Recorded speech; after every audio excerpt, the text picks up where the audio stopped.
Matisse est une figure artistique incontournable de la première moitié du XXe siècle.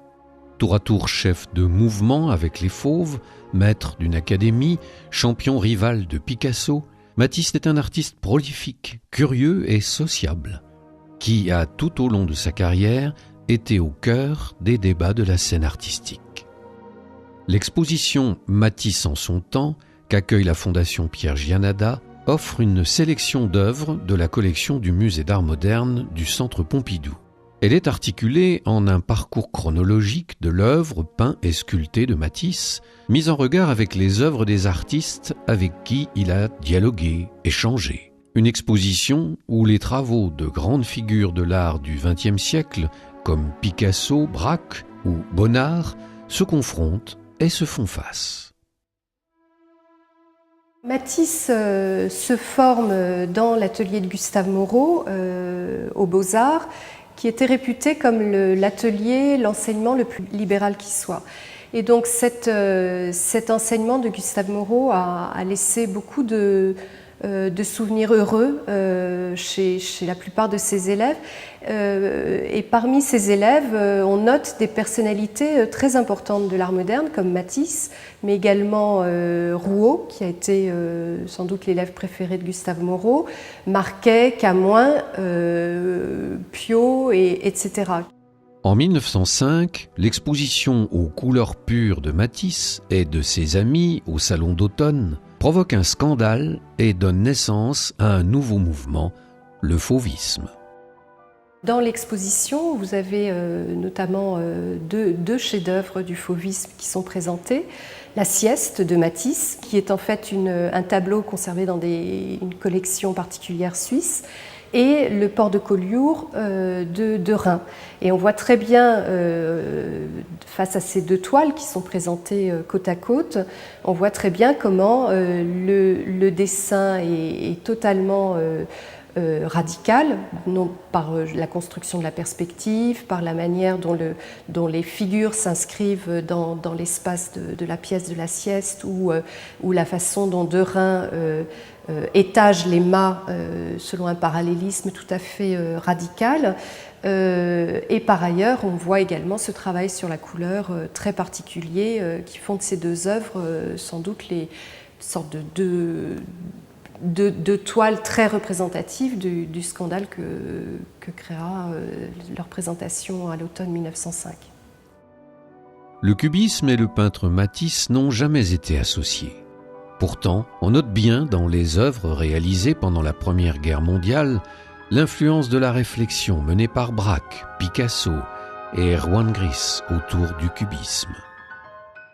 En 1914, pendant la guerre, de manière assez imperceptible, on sent dans les toiles radicales de ces années-là une inflexion dans sa palette colorée qui va être beaucoup plus resserrée, beaucoup plus sombre, beaucoup plus axée sur le noir notamment, et une utilisation dans ses compositions d'une certaine orthogonalité qui vient évidemment de ce climat cubiste. Et c'est à l'arrière, pendant la Première Guerre mondiale, que Matisse va se lier d'amitié avec Juan Gris, mais également fréquenter Severini ou Laurence, qui sont des artistes du cubisme et qui l'ont vraisemblablement influencé. Après la Première Guerre mondiale, marquée par des œuvres noires et géométriques, Matisse revient à un certain classicisme et à la figure. Une fois de plus, il invente un genre nouveau, les odalisques. À partir de ce thème de l'odalisque, on ouvre dans l'exposition une sorte de confrontation-dialogue avec Picasso tout à fait étonnante, où vous avez deux tableaux majeurs face à deux tableaux majeurs de Matisse, une sorte de dialogue très impressionnant, puisque Picasso, au moment de la disparition de Matisse, a dit que celui-ci lui avait légué ses odalisques. Donc c'est vraiment une part de l'œuvre de Matisse que Picasso a analysée, a repris et a réagi à partir de ces tableaux.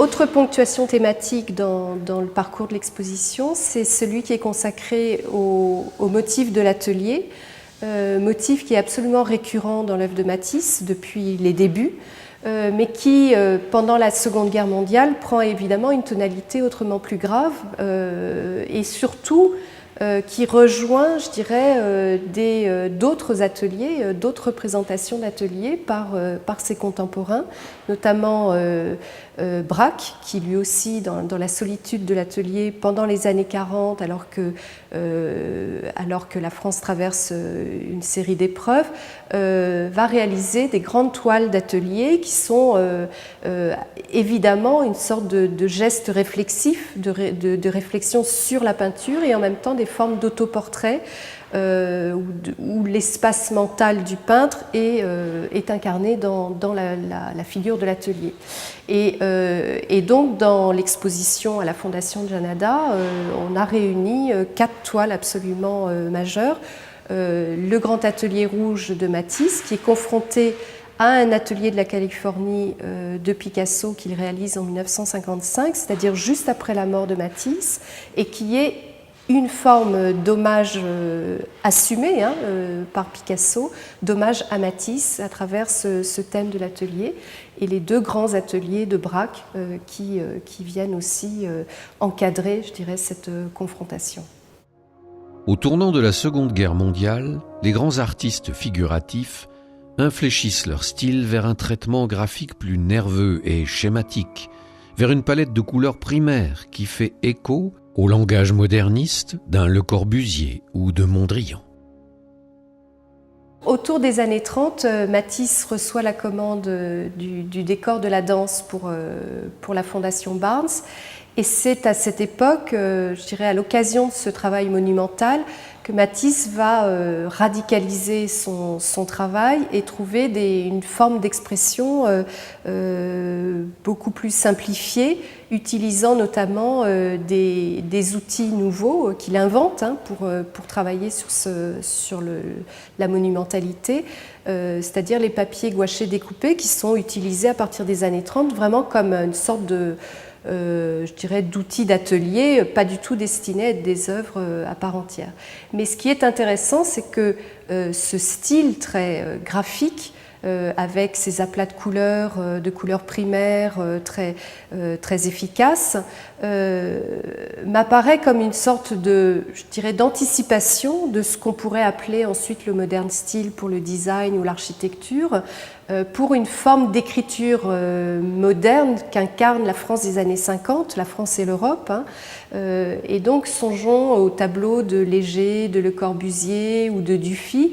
On a cette sorte d'écriture comme ça très nerveuse, avec ce travail sur la couleur aussi très vif, que Matisse et Picasso anticipent presque 10 ans auparavant, et c'est cette confrontation qui mériterait, je pense, même un travail plus approfondi sur ces années 50, comment la figure de Matisse et de Picasso ont influencé beaucoup cette émergence.